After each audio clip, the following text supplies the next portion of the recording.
வீழ்ச்சி இல்லாத ஒரு ஜீவி உள்ளவங்கள நம்ம இருக்கணும், சாட்சியா ஜீவிக்கணும். ஒரு 4 பாயிண்ட் சொல்றேன். முதல்ல ஜெப ஜீவியம் வேணும்.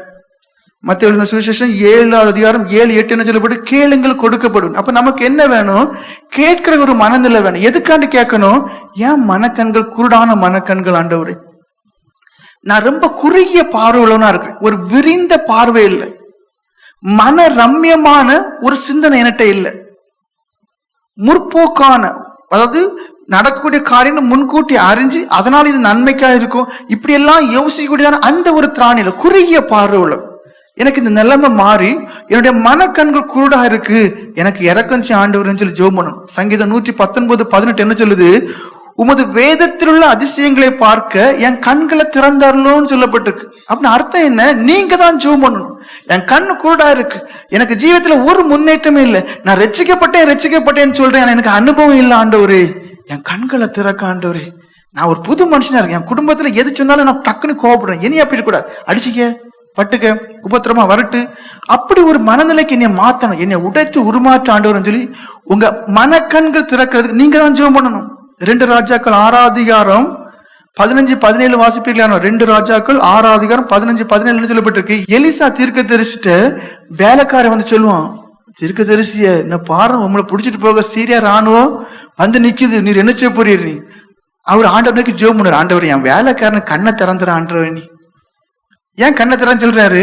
இந்த எலிசா தீர்க்கதரிசி கண்கள் திறந்ததா இருக்குன்னு அவருக்கு தெரியுது, எனக்கு பின்னாடி மலையில ஃபுல்லா யாரா இருக்காங்க, அக்னிமயமான ரதத்தோட ராணுவ அங்க ஆண்டோட தூதர்கள் இருக்கிறாங்க, அப்ப இவங்களால ஜெயிக்க முடியாது, கண்களை திறக்கணும் ஆண்டவர்னு சொன்ன உடனே வேலைக்காரன் பார்க்க, ஓஹோ அவங்களை காட்ட நமக்கு பயங்கரமான சேனை இருக்கு.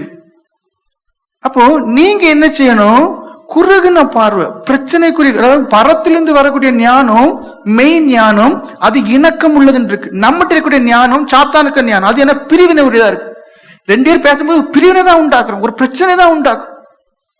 அப்போ எனக்கு இந்த ஞானத்தை அகற்றும், எனக்கு இந்த என்கிட்ட இருக்கக்கூடிய சுய புத்தி அகற்றும், எனக்கு நீர் எதை தாரோம்? பரத்தில் இருக்கக்கூடிய ஞானம் தாரோம், என் கண்களை திறந்தாலும் நான் ஒரு சமாதானம் கொடுக்கக்கூடிய ஒரு மனுஷனாக, ஒரு நற்சாட்சி உள்ள மனுஷனா ஜீவிக்கணும் ஆண்டவர்னு சொல்லி நீங்க ஜெபிக்கக்கூடியவர்களாக மாறணும். எபேசியர் 1 அதிகாரம் 19 கடைசி பாகம் என்ன சொல்லப்பட்டிருக்கு? பவுல் அப்போஸ்தலர் ஜெபிக்கிறார், ஆண்டவரே இந்த ஜனங்களுக்கு பிரகாசமான மன கண்களை கொடுங்க என்று. அப்போ நீங்களும் எப்படி மாறலாம்? ஆவிக்குரியவர்களாக, வீழ்ச்சி இல்லாதவர்களாக, எப்படி கண்கள் திறக்கப்பட்டவர்களாக இருக்கலாம். பிள்ளையமே போல வார்த்தையினால் அல்ல, செயலினாலே, ஜீவித்தினாலே, நடைகளினாலே, சகல காரியத்தில் எப்படி முடியும்? பவுல் அப்போஸ்தலர் ஜனங்களுக்காக ஜெபித்த போல நீங்க ஜெபம் பண்ணணும். எப்படி ஜெபிக்கணும்? ஆண்டவரே எனக்கு பிரகாசமான மனக்கண் தான், அடிச்சுட்டாங்களா அடிச்சுட்டு போட்டு, ஏசுறாங்களா ஏசிட்டு போட்டு, அவங்களுக்காக ஜெபிக்கக்கூடிய பலன் எனக்கு தாரோம். அடுத்த காரியம் என்ன? வேதத்தை தினமும் படிக்கக்கூடியதான ஒரு பலன் வேணும். அதாவது சாப்பிட்றதுக்கு ஒரு பசி இருக்கிறது போல என் ஆத்மா வாழ்றதுக்குன்னு சொல்லி வேதத்தின் மீது ஒரு பசி இருக்கணும், ஒரு தாகம் இருக்கணும். அதை பொன்னிலும் பசும் பொன்னிலும் அதிகமாக விரும்பி நேசிக்கணும். ஏன்னா அதுல கற்பனைகள் இருக்கு, கட்டளைகள் இருக்கு. சங்கீதம் 19:18 என்ன சொல்லுது? கர்த்தருடைய கட்டளை, அதாவது கற்பனை அப்படின்னா வேதம் கண்களை ஒளிர செய்கிறது, கண்களை அது என்ன இருள் நீக்கி பிரகாசம் தருது. ஏன்னா இந்த வேதம் தேவனுடைய வார்த்தை, அது ஒரு மனுஷன் இந்த உலகத்துல பரிசுத்தமா ஜீவிக்க என்னென்ன செய்யணுங்கிற எல்லாமே அதுல அடங்கியிருக்கு. நமக்கு தான் தெரியாது எது எங்க எழுதியிருக்கு. அப்போ ஜெபம் பண்ணிட்டு நீங்க படிப்பீங்கன்னா நிச்சயமா உங்க கண்கள்ல வெளிச்சம் உண்டாகும். சங்கீதம் 119:98 என்ன சொல்லுது? உங்களுடைய கற்பனைகளை நான் பிரியமா இருக்கிறதுனால, எப்படி உங்களுடைய வேதத்தின் மீது நான் பிரியமா இருக்கிறதுனால மற்றவர்களை காட்டிலும் என்னுடைய எதிரிகளை காட்டிலும் என்னை ஞானவானா மாற்றினீர் என்று. அப்போ இந்த உலகத்தில் நமக்கு ஞானம் தான் இல்லை, பிரிவினை பண்ணக்கூடிய சாத்தானுக்கு ஞானம் இருக்கு, அது ஞானம் இல்லை. அப்போ தேவனுடைய வசனத்தின் மீது அதிகமான தாகமாஞ்சு இருக்கும்போது அவரே உங்களுக்கு ஞானத்தை தந்து விடுவார். எபிரேயர் 4:12 என்ன சொல்லப்பட்டிருக்கு? அந்த வார்த்தைக்கு ஒரு வல்லமை இருக்கு, உங்க இருதயமும் இருதயத்தின் நினைவுகளையும் அது வகையா இருக்கும். அப்போ உங்களுக்கு சொல்லி தந்துடும், உன் நிலைமை சரியில்லை, நீ இப்படிலாம் மாறணும்னு சொல்லி வேதத்தை படிக்கும் போதே அது உங்களையும் சுட்டி காட்டும். முதல்ல ஜெபம் பண்ணக்கூடியவங்களா இருக்கணும், வேதம் படிக்கக்கூடியவங்களா இருக்கணும். அடுத்து என்ன? உபதேசத்து, அதாவது ஆராதனைக்கு வரணும். பொதுக்கூட்டம் மட்டும் இல்லை, 7 நாட்கள டைம் கிடைக்குமா? வரணும். ஏன்? அந்த உபதேசம் ரொம்ப பிரயோஜனமா இருக்கும். நீதிமொழிகள் 6:23 என்ன சொல்லுது? போதக சிச்சை ஜீவ வழின்னு. அந்த உபதேசத்துல உங்களுக்கு பல காரியங்கள் போதிக்கப்படும். அது ஜீவன் உள்ளவர்களாக ஜீவ வழியில நடக்கிறதுக்கு, நித்திய ஜீவனை சுதந்திரித்துக் கொள்வதற்கு பிரயோஜனமா இருக்கும். கடைசி என்ன? மனத்தாழ்மை, தேவ பயமும் வேணும். பாருங்க, ஏன் இந்த ரெண்டையும் சொல்றேன்னா, வேதம் சொல்லுது, யாக்கோபு 4:6 என்ன சொல்லுது? தாழ்மை உள்ளவர்களுக்கு கிருபை அளிப்பாரு. அப்ப கிருபை தான் வேணும். கிருபை என்ன கிருபை? சமாதானமா வாழக்கூடிய கிருபை. என்ன கிருபை? சந்தோஷமா வாழக்கூடிய கிருபை. என்ன கிருபை? அவருக்கு பயந்து வாழக்கூடிய கிருபை. இந்த கிருபை ஆண்டவர் எங்க புதைச்சு வச்சிருக்கிறாரு? கர்த்தருக்கு பயப்படுற மனுஷனுக்கு கிருபை சூழ்ந்து கொள்ளும். சூழ்ந்து கொள்ளும் அப்படி அக்கினி மதிலுமா சூழ்ந்து இருக்கிறது மாதிரி கிருபையே சூழ்ந்து இருக்கும். அது யாருக்கு தானா? அவருக்கு பயப்படுகிற ஜனங்களுக்கு. அப்போ மனத்தாழ்மை வேணும். அவருக்கு பயந்து நடங்க. கிருபை தருவார். என்ன கிருபை தருவார்? பிரகாசமான மனக்கண்கள். குருடான ஒரு வாழ்க்கை இல்ல, பிரகாசமான. புரிஞ்சுக்கிடுங்க. அதாவது நீங்க உங்களை கண்டுபிடிங்க. யாராவது நமக்கு விரோதமா பேசிட்டு போட்டு. 1 தீமோத்தேயு 6:5 11 என்ன சொல்லுது? உங்களுக்கு விரோதமா யாராவது செயல்படுறாங்க, இப்படி எல்லாம் இருக்கா? வேதம் சொல்லுது, விட்டு விலகுன்னு. நீங்க அப்ப என்ன, ஒருவாதப்பட்ட வார்த்தைகள், காரியங்களே உங்களுக்கு விரோதமாட்டோ, சபைக்கு விரோதமாட்டோ யாராவது பேசுறாங்களா, அதெல்லாம் செவி கொடுக்காதுங்க, பதில் கொடுக்காதுங்க. அதுக்கு மாறி கெட்ட வார்த்தையோ இல்ல வேற கமெண்டோ அப்படி எதுவுமே நீங்க பண்ணாதுங்க, விட்டுருங்க. வேதம் சொல்லுது, விட்டு விடு, விட்டு விலகு இப்படிப்பட்டவங்களை கண்டு. ஏன்னா அவங்களுக்கு எதுவுமே தெரியாது, அவங்களுக்கு எதுவுமே இல்லை. அநேகர் பல காரியங்களை பண்ணாங்க. உலகத்தில் உள்ளவங்க உலகத்து காரியங்களை எடுத்து ஒப்பிட்டு ஏதாவது வாய்க்கு வந்துட்டு பேசும்போது வேதம் சொல்லுது, நீ விட்டு விலகு. 1 தீமோத்தேயு 6:5-11 விட்டு விலகு, விட்டு விலகு. 1 யோவான் 5:21 என்ன சொல்லுது? என் பிள்ளைகளே, நீ இவங்களெல்லாம் விட்டுட்டு நீங்க என்ன உங்களை காத்துக்கிடுங்க. நீ அதை மட்டும் வாசிங்க. பிள்ளைகளே, நீங்கள் விக்கிரகங்களுக்கு விலகி உங்களை காத்துக் கொள்வீர்களாக. ஆமென். என்ன சொல்லப்பட்டிருக்கு? விக்கிரகங்கள் சொல்ல நமக்கு என்ன செய்யணும்? எது நமக்கு தீமையான காரியங்களா இருக்கோ அதை எல்லாம் விட்டு விலகணும். பார்க்க கூடாது, கேட்க கூடாது, அதுக்கு ரிப்ளையோ இல்ல அதுக்கு 4 வார்த்தை பேசுறதோ அதெல்லாம் தப்பு, விட்டுருங்க. ஏன்? ரட்சிப்புனா ஏதாவது தெரியுமா? பரிசுத்தம்னா ஏதாவது தெரியுமா? உபவாசம்னா ஏதாவது தெரியுமா? முழங்கால் ஜீவியம்னா ஏதாவது தெரியுமா? தேவனோடு பேசி இடப்பட்ட வாழ்க்கைன்னு ஏதாவது தெரியுமா? தெரியாது.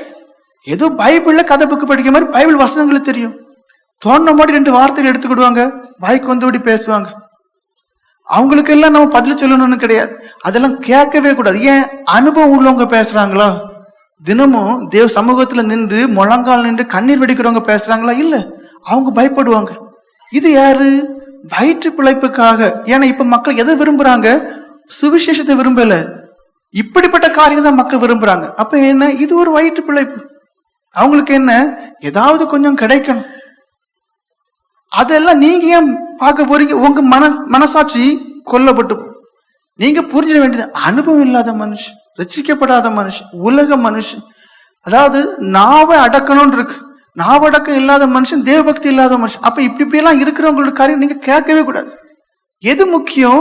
உங்களை பார்க்கணும், உங்க ஜீவியத்தை பார்க்கணும், பரிசுத்தமா உங்களை காத்து. யாரும் பேசிட்டு போட்டு காற்றடிக்கும் போது அதை தடை பண்ண முடியுமா? முடியாது.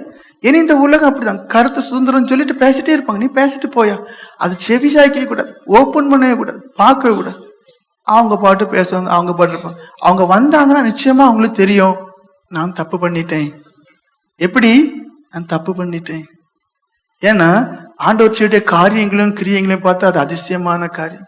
எங்கேயோ உள்ள நபர்கள் மும்பையில இருக்கிறாங்க, இங்க வாராங்க, ஏதோ வீட்டுல பிரச்சனை, சமாதானத்துக்காண்டி எங்கேயோ வரக்கூடிய ஆள், எங்கேயோ லாட்ஜி போட்டுது, எங்கேயோ போடுற ஆள் இங்கே வராங்க, இருந்து பார்த்துட்டு போக சொல்றாங்க. இப்ப சமாதானமா இருக்கு, நான் இனி மும்பை போறேன். நேற்று சின்ன ஒரு நபர். ஆண்டவர் அவருடைய சபையில அவர் செய்ய காரியங்கள் சொல்லி அறிவிக்க முடியாது. ஆனா எதையுமே தெரியாத மனுஷன் நினைச்சுவாங்க, ஏதாவது பேசுவாங்க, நீ பேசிட்டு போயா. ஆனா எதுக்கு ஜெபம் பண்ணணும்? அந்த மனுஷனும் ரட்சிக்கப்படும், அந்த மனுஷனும் வரணும், அந்த மனுஷன் நரகம் தப்பு. ஏன்னா நரகம் நீங்க நினைக்கிற மாதிரி இல்லை. மூச்சு போன அடுத்த நொடி ஒரே ஒளிதான் நரகம் தான். ரட்சிக்கப்படாத மனுஷன் எப்படி இருக்கும்? ஃபுல்லா தீ. முடியுமா? சகிக்க முடியுமா? தீக்குள்ள அந்த விறகுக்குள்ள கை போட்டு பாருங்க, கொஞ்சம் போட்டு கொஞ்சம் தான் பொல்லும், ஒன்னும் இல்லை, கொஞ்சம் கருக்கும், ஒன்னும் இல்லை, கை போட்டு பாருங்க. முடியுமா? நான் சொன்னாலும் நீங்க செய்ய மாட்டீங்க, செய்யாதுங்க, ஆனா செய்ய மாட்டீங்க. அப்போ அந்த அக்கினிக்குள்ள நித்திய காலம் எப்படி நீங்க இருக்க போறீங்க? ஆண்டவர் சொல்றாரு, சத்துருவ சிநேகி. துன்பம் செய்யறாங்களா? ஜோமோ. நீங்க செய்ய வேண்டியது உங்க ஜீவியம்.